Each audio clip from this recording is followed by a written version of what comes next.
Librarian post के सारे syllabus को कवर करने के लिए नॉलेज मंडली ने बिल्कुल एक नायाब सीरीज चलाई हुई है, जिसको नाम दिया गया है श्री कन्नाराम सीरीज। साथियों, केवीएस, एनबीएस, ईएमआरएस ने वैकेंसी जारी कर दी है और परीक्षाएं चल रही हैं। डी ट्रिपल एस भी स्टेट गवर्नमेंट है, वो भी समय समय पर लाइब्रेरियन पद के लिए वैकेंसी निकालते हैं।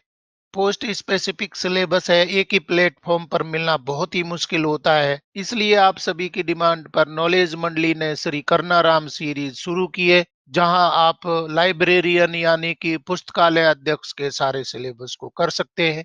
तो चलिए साथियों, देख लेते हैं लाइब्रेरी एंड इंफॉर्मेशन साइंसेज पर आधारित question series Shri Karnaram series part 4 का पहला क्वेश्चन देख लेते हैं। 61, in which year was the first edition of colon classification CC published? Colon classification CC का पहला संस्करण किस वर्ष प्रकाशित हुआ था? बहुत ही छोटा सा क्वेश्चन है, परंतु इस प्रकार के क्वेश्चंस है वही आपकी परीक्षा में पूछे जाएंगे। सीसी सबसे पहले कब पब्लिश हुआ था? 1931, 1933, 1950, 1960। Correct answer will be B, 1933। 1933 में सबसे पहले सीसी है यानी कि कॉलन क्लासिफिकेशन है वो पब्लिश हुआ था। सही उत्तर हमारा हो जाएगा बी हो जाएगा। नया सवाल देख लेते हैं। 62, the classified catalogue code triple C was first published in which year? Classified catalogue code यानी कि ट्रिपल सी पहली बार किस वर्ष प्रकाशित हुआ था? एलिमेंट्री क्वेश्चंस है वो जरूर पूछे जाते हैं, क्योंकि बेस है वो बनता है।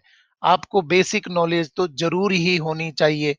तो इस प्रकार के क्वेश्चंस है वो भी पूछ लिए जाते हैं। हम सिंपल से और कॉम्प्लेक्स की ओर बढ़ रहे हैं। अभी शुरुआती क्वेश्चंस कर रहे हैं, आपकी डेप्थ के क्वेश्चंस भी करने वाले हैं। 1934, 1948, 1951, 1964। ट्रिपल सी है वो पहली बार कब प्रकाशित हुआ था? सही उत्तर हमारा हो जाएगा ए हो जाएगा, 1934। 1934 में ट्रिपल सी है वो प्रकाशित हुआ था। और आप याद रखने के लिए बोल सकते हैं कि 1933 में डबल सी है वो प्रकाशित हुआ था। तो कॉलन क्लासिफिकेशन है वो 1933 में, और क्लासिफाइड कैटलॉग कोड है वो जारी हुआ था 1934 में। सही उत्तर हमारा हो जाएगा ए हो जाएगा। अगला सवाल देख लेते हैं। 63, in DDC the main class 500 represents which subject? DDC में मुख्य वर्ग 500 किस विषय का प्रतिनिधित्व करता है? मतलब कि यहाँ क्लास दी गई है, 500 क्लास दी गई है, तो 500 क्लास है कौन से सब्जेक्ट को रिप्रेजेंट करती है? Natural sciences and mathematics, social sciences, literature, arts. सही उत्तर हमारा हो जाएगा ए हो जाएगा। नेचुरल साइंसेज एंड मैथमेटिक्स के लिए कौन सा क्लास दिया गया, कोड दिया गया है? 500 कोड दिया गया है। सही उत्तर हमारा यहाँ पर हो जाएगा ए हो जाएगा। अगला सवाल देख लेते हैं। 64, what is the full form of RDA in cataloguing? Cataloguing में आरडीए का पूर्ण रूप क्या है? इस प्रकार के सामान्य से क्वेश्चन हैं वो भी पूछ लिए जाते हैं। और आसान क्वेश्चन को गलत करके जब हम एग्जाम हॉल से बाहर निकलते हैं तो हमारा चेहरा देखने लायक बनता है। Resource description and access, reader data analysis, regional distribution agency, reference description archive. Cataloguing में आरडीए का फुल फॉर्म क्या हो जाएगा, पूर्ण रूप क्या हो जाएगा? सही उत्तर हमारा हो जाएगा ए हो जाएगा। रिसोर्स डिस्क्रिप्शन एंड एक्सेस है ये आरडीए का फुल फॉर्म हो जाएगा। आरडीए का मतलब क्या हो रहा है? रिसोर्स डिस्क्रिप्शन एंड एक्सेस हो जाएगा। सही उत्तर हमारा हो जाएगा यहाँ पर ए हो जाएगा। Move to question number 65, which connecting symbol is used for time in the 7th edition of colon classification? Colon classification के 7वें संस्करण में समय के लिए किस जोड़ने वाले प्रतीक का उपयोग किया जाता है? तो कॉलन क्लासिफिकेशन में सिंबल बताए गए हैं। टाइम के सिंबल को कौन सी चीज रिप्रेजेंट करती है? इनमें से टाइम को रिप्रेजेंट करने वाला सिंबल क्या हो जाएगा? Single inverted coma, semicolon, colon, dot. आपको ध्यान रखना है कि टाइम को रिप्रेजेंट करने के लिए कौन सा सिंबल आ जाएगा? सही उत्तर हमारा हो जाएगा ए हो जाएगा। सिंगल इन्वर्टेड कोमा है वो टाइम को रिप्रेजेंट करेगा। मतलब कि इस प्रकार का जो सिंबल होगा ये किसको रिप्रेजेंट करेगा? टाइम को रिप्रेजेंट करेगा। सही उत्तर हमारा हो जाएगा ए हो जाएगा। डियर फ्रेंड्स, लाइब्रेरियन पोस्ट के सिलेबस को कंप्लीट कवर करने के लिए सीरीज शुरू की गई है, जिसको नाम दिया गया है श्री कर्नाराम सीरीज। कर्नाराम सीरीज में हम बिलीव और ब्लिस के सारे क्वेश्चंस कर रहे हैं। अगर आपको श्री कर्नाराम सीरीज के क्वेश्चंस पसंद आ रहे हैं तो लाइक बटन दबाइए, अपने यार दोस्तों को भी बता सकते हैं, आप कमेंट भी कर सकते हैं। नया सवाल आ गया हमारा 66। The subject approach to information is the title of a famous work by. Subject approach to information किसके द्वारा लिखित एक प्रसिद्ध कृति है?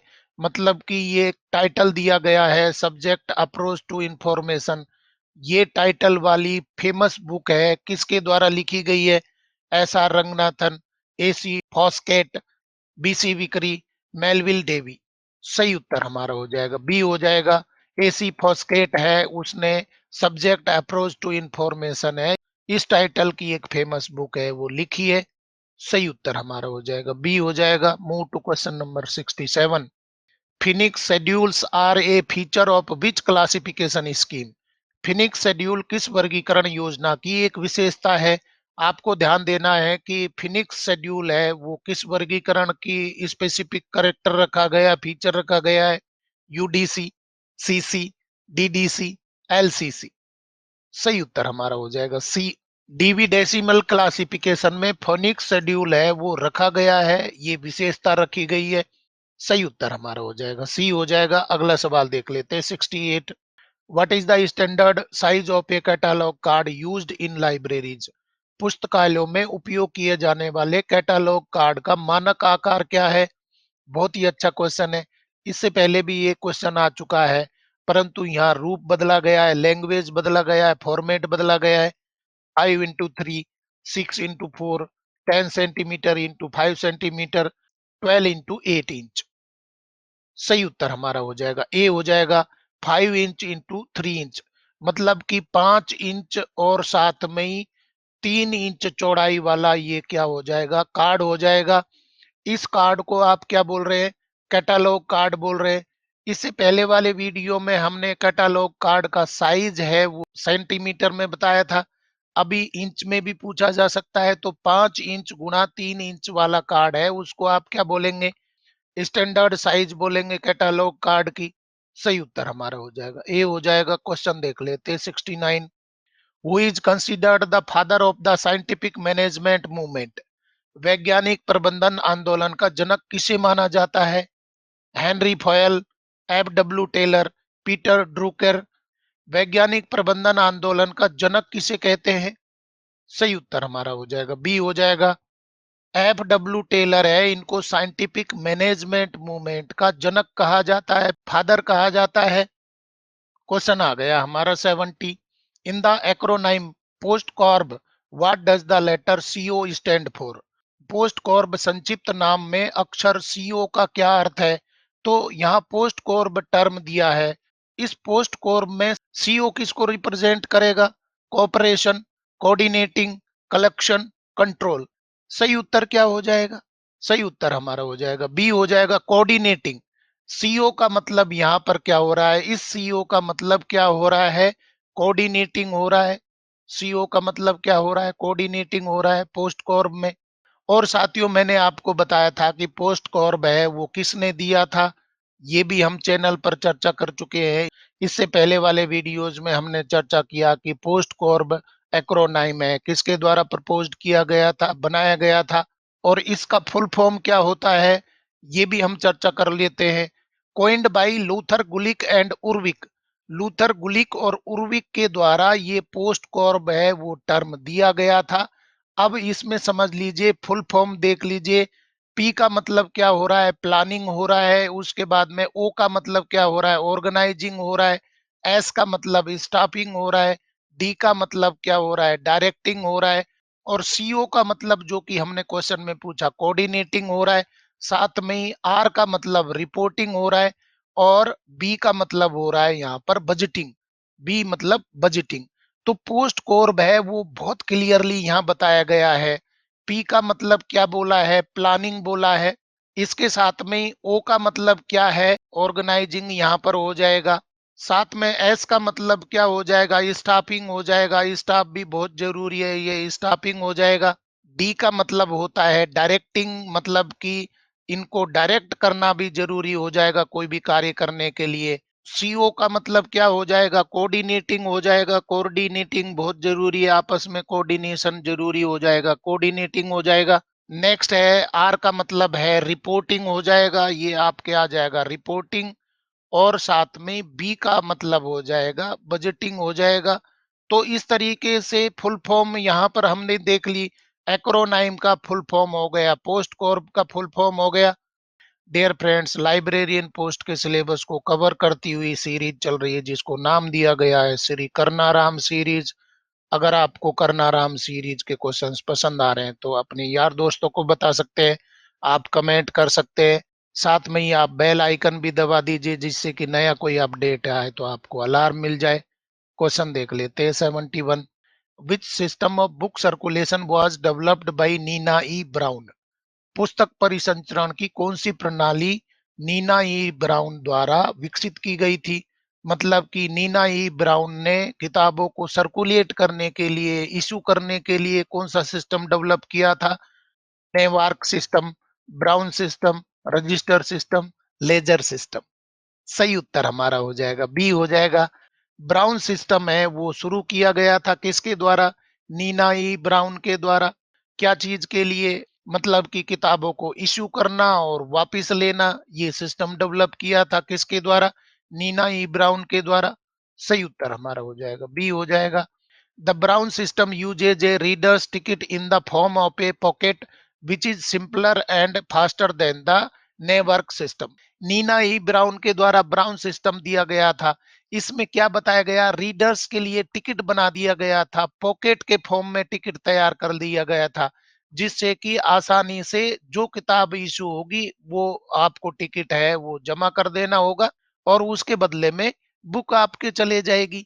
तो टिकट सिस्टम है वो शुरू किया था। आसान था, किससे आसान था, सिंपल था, फास्ट था। नेवार्क सिस्टम से ये फास्ट था। अगला सवाल देख लेते हैं 72। The Cordtex system is used for the maintenance of which type of library materials. Cordtex प्रणाली का उपयोग किस प्रकार के पुस्तकालय सामग्री के रख रखाव के लिए किया जाता है। अच्छी अच्छी चीजें आ रही है। ब्राउन सिस्टम क्या है, कार्डेक्स क्या है, सारी चीजें मैं यहाँ पर बता रहा हूँ। रेफरेंस बुक्स के लिए कार्डेक्स शुरू किया गया था, या टेक्स्ट बुक्स के लिए, या पीरियोडिकल्स या जर्नल्स के लिए, या मैप्स के लिए। कार्डेक्स है वो कौन सी लाइब्रेरी मटेरियल के लिए शुरू किया गया था। सही उत्तर हमारा हो जाएगा सी हो जाएगा। पीरियोडिकल्स एंड जर्नल्स, मतलब कि लाइब्रेरी के अंदर जो पीरियोडिकल्स आते हैं या जर्नल्स आते हैं उनके लिए कार्डेक्स शुरू किया गया था, कार्डेक्स सिस्टम आया था। कार्डेक्स देख लीजिए क्या है, Kardex is a visible record system originally by Remington Rand used specifically for tracking the receipt of issues of journals. मतलब कि कार्डेक्स है वो क्या है, रेमिंगटन रैंड के द्वारा शुरू किया गया एक सिस्टम था जिसको विजिबल रिकॉर्ड बोल रहे थे। और ये क्या पता लगाने के लिए कि कितने जनरल्स है वो प्राप्त हुए हैं, कितने इश्यू हुए हैं, इनकी जानकारी रखने के लिए कार्डेक्स सिस्टम है वो शुरू किया गया था। तो आप बड़े आसानी से बता सकते हैं कार्डेक्स क्या है, पीरियोडिकल्स और जर्नल्स का रिकॉर्ड रखने के लिए कि कितने पीरियोडिकल्स आए, कितने जर्नल्स आए हैं, कितने वो रिसीव हुए, कितने इश्यू हुए हैं, उनकी जानकारी विजिबल फॉर्म में रखना है। और इस कार्डेक्स सिस्टम को डेवलप किया गया था किसके द्वारा, रेमिंगटन रैंड के द्वारा। अगला सवाल देख लेते हैं 73। What is accessioning in a library. बहुत ही अच्छा क्वेश्चन है। मतलब कि एक्सेसनिंग है वो क्या है, लाइब्रेरी के लिए क्या टर्म हो जाएगा, entering books in the permanent register, arranging books on shelves, repairing old books, evaluating books for purchase. तो एक्सेशन क्या हो जाएगा, एक्सेसनिंग क्या हो जाएगी। सही उत्तर हमारा हो जाएगा ए हो जाएगा। Entering books in the permanent register, मतलब कि किताबों की एंट्री होना वो एक्सेसनिंग हो जाएगी। और ये रजिस्टर कौन सा है, परमानेंट रजिस्टर है। फिक्स एसेट के बारे में हम चर्चा कर चुके हैं इससे पहले वाले वीडियो में, जीएफआर में क्या प्रोविजन दिए गए हैं उनके बारे में भी हम चर्चा कर चुके हैं। लाइब्रेरी के लिए जीएफआर 2017 में क्या प्रोविजन बताए गए, इससे पहले वाले वीडियो को जरूर देखिए। Accession register is the permanent record of every book added to the library collection in the order of its arrival. Accession register में यानी कि परमानेंट रिकॉर्ड में एंट्री हो जाना, कौन कौन से अराइवल्स आए, कब कब आए, इनकी एंट्री एक्सेशन रजिस्टर में होती है। इसी को क्या बोलते हैं? एक्सेशनिंग बोलते हैं। अगला सवाल देख लेते हैं 74। Stock verification in a library is primarily done to identify. पुस्तकालय में स्टॉक वेरिफिकेशन मुख्य रूप से किसकी पहचान करने के लिए किया जाता है? ऑप्शन देख लीजिए। The books that are lost और missing, the number of new users, the salary of the staff, the type of building required. Stock verification क्यों किया जाता है पुस्तकालय में? सही उत्तर हमारा हो जाएगा ए, हो जाएगा the books that are lost और मिसिंग। मतलब कि जो भी आपके रिकॉर्ड में किताबें हैं, क्या वो उपलब्ध हैं या नहीं है, और कितनी लॉस्ट हो गई है, कितनी खो गई है, मिस हो गई है, उनके बारे में स्टॉक वेरिफिकेशन करने के बाद में ही पता लगेगा। सही उत्तर हमारा हो जाएगा ए, हो जाएगा। क्वेश्चन देख लेते हैं 75। Which of the following is not a principle of management as given by Henri Fayol. निम्नलिखित में से कौन सा हेनरी फेयोल द्वारा दिया गया प्रबंधन का सिद्धांत नहीं है? Unity of command, division of work, centralisation, information literacy. सही उत्तर हमारा हो जाएगा डी, हो जाएगा इंफॉर्मेशन लिटरेसी। इंफॉर्मेशन लिटरेसी है वो हेनरी फेयोल ने नहीं बताया था। बाकी उसके मैनेजमेंट के प्रिंसिपल में आ जाएंगे। यूनिटी ऑफ कमांड है, ये भी बताया गया था। डिवीजन ऑफ वर्क है, ये भी बताया गया था, साथ में सेंट्रलाइजेशन भी। परंतु इंफॉर्मेशन लिटरेसी है, ये हेनरी फेयोल के द्वारा नहीं दिया गया था मैनेजमेंट से संबंधित। Fayol gave 14 principles of management. Information literacy is a concept of library service, not a general management principle। मतलब कि फेयोल के द्वारा 14 प्रिंसिपल बताए गए थे, दिए गए थे मैनेजमेंट से संबंधित, परंतु इंफॉर्मेशन लिटरेसी है वो जनरल कंसेप्ट है लाइब्रेरी सर्विसेज से संबंधित, ये मैनेजमेंट से संबंधित कोई प्रिंसिपल है ही नहीं। Dear friends, library and information sciences को कवर करते हुए सीरीज चल रही है जिसको नाम दिया गया है श्री कर्नाराम सीरीज। अगर आपको श्री कर्नाराम सीरीज के क्वेश्चंस पसंद आ रहे हैं तो लाइक बटन दबा दीजिए, अपने यार दोस्तों को भी बता सकते हैं और आप कमेंट भी कर सकते हैं। क्वेश्चन आ गया हमारा 76। Three card system for a periodical management was introduced by. पत्रिकाओं के प्रबंधन के लिए थ्री कार्ड सिस्टम किसके द्वारा शुरू किया गया था? बहुत ही गजब का क्वेश्चन है। C A Cutter, S R Ranganathan, B S Kesavan, Melvil Dewey. तो पत्रिकाओं का प्रबंधन करना है, पीरियोडिकल का मैनेजमेंट आपको करना है, तो थ्री कार्ड सिस्टम किसने इंट्रोड्यूस किया था? सही उत्तर हमारा हो जाएगा बी, हो जाएगा S R Ranganathan. S R Ranganathan ने पीरियोडिकल्स के लिए, पीरियोडिकल्स को मैनेज करने के लिए थ्री कार्ड सिस्टम है वो चालू किया था। सही उत्तर हमारा हो जाएगा बी, हो जाएगा। The three card system consist of the register card, check card and classifier card। तो थ्री कार्ड सिस्टम में क्या था? सबसे पहले रजिस्टर कार्ड था, दूसरा चेक कार्ड था और तीसरा क्लासिफायर कार्ड था। तो तीन कार्ड बनाए गए थे किसके लिए? पीरियोडिकल मैनेजमेंट के लिए, जो पत्रिकाएं आती हैं उनको मैनेज करने के लिए। अभी क्वेश्चंस हैं वो धीरे धीरे डेप्थ में आते जा रहे हैं, आप चैनल पर बने रहिए। अगला सवाल देख लेते हैं 77। A budget that allocates funds based on specific task और एक्टिविटीज इज नोन एज। विशिष्ट कार्यों या गतिविधियों के आधार पर धन आवंटित करने वाले बजट को किस रूप में जाना जाता है? आपको अच्छे से ध्यान रखना है कि बजट अलोकेट हो रहा है स्पेसिफिक टास्क या एक्टिविटीज के लिए, तो इस प्रकार का बजट अलोकेशन क्या कहलाता है? Line item budget, performance budget, formula budget, capital budget. विशिष्ट कार्यों या गतिविधियों के आधार पर धन आवंटित करने वाले बजट को कौन सा बजट कहते हैं, किस रूप में जाना जाता है? सही उत्तर हमारा हो जाएगा बी, हो जाएगा परफॉर्मेंस बजट। विशिष्ट कार्य या गतिविधि होने पर परफॉर्मेंस की वो कार्य के लिए बांटा गया है, बजट दिया गया है, तो निश्चित रूप से ये स्पेसिफिक कार्य हो जाएगा, गतिविधि हो जाएगी। इस प्रकार के बजट को आप क्या बोलेंगे? परफॉर्मेंस बजट बोलेंगे। क्वेश्चन देख लेते हैं 78। What is weeding in library terminology? पुस्तकालय शब्दावली में वीडिंग का क्या अर्थ है? वीडिंग तो आपको पता होना ही होना चाहिए। रिमूविंग ऑब्सलीट और damaged books from the collection, buying new furniture, categorising books by colour, cleaning the garden. तो वीडिंग का मतलब क्या हो जाएगा? सही उत्तर हमारा हो जाएगा ए हो जाएगा, रिमूविंग ऑब्सलीट और damaged books from the collection.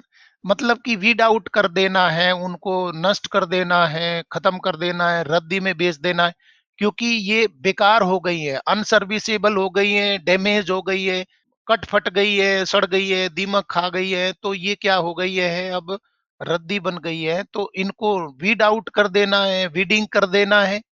Next question देख लेते हैं 79। A self list of a library is primarily used for। पुस्तकालय की सेल्फ सूची, सेल्फ लिस्ट का मुख्य रूप से उपयोग किसके लिए किया जाता है? लाइब्रेरी के लिए सेल्फ लिस्ट क्यों तैयार की जाती है? बुक सिलेक्शन के लिए, या स्टॉक वेरिफिकेशन के लिए, या क्लासिफिकेशन के लिए, या कैटालॉगिंग के लिए? सेल्फ सूची है वो क्यों उपयोग की जाती है? सही उत्तर हमारा हो जाएगा बी हो जाएगा। स्टॉक वेरिफिकेशन के लिए पुस्तकालय की सेल्फ सूची है वो काम आती है। सही उत्तर हमारा हो जाएगा बी हो जाएगा। और साथियों देख लेते हैं लाइब्रेरी एंड इंफॉर्मेशन साइंसेज पर आधारित question series, Shri Karnaram series part 4 का अंतिम सवाल 80। In job analysis which two components are primarily studied?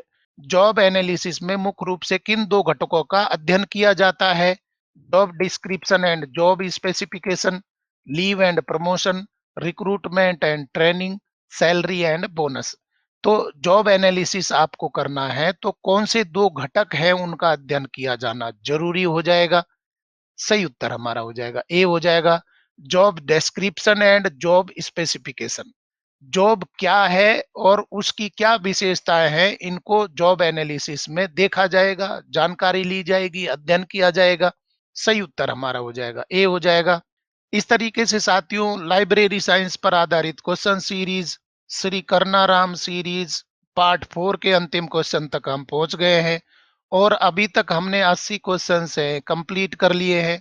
इससे पहली वाली सीरीज में हमने जीएफआर से संबंधित क्वेश्चन किए थे। लाइब्रेरी के लिए जीएफआर में क्या प्रोविजन किए गए हैं वो पूरा फोकस था। तो आप सारे क्वेश्चंस देखिए और हम अभी सिंपल से कॉम्प्लेक्स की ओर चल रहे हैं। अभी तक हमने एलिमेंट्री क्वेश्चंस किए हैं, डिटेल में भी हम जाने वाले हैं। डियर फ्रेंड्स, अगर आपको आज के क्वेश्चंस पसंद आए तो लाइक शेयर करें और चैनल को सब्सक्राइब करना तो बहुत ही जरूरी है, क्योंकि नॉलेज मंडली is the right choice. Thank you very much.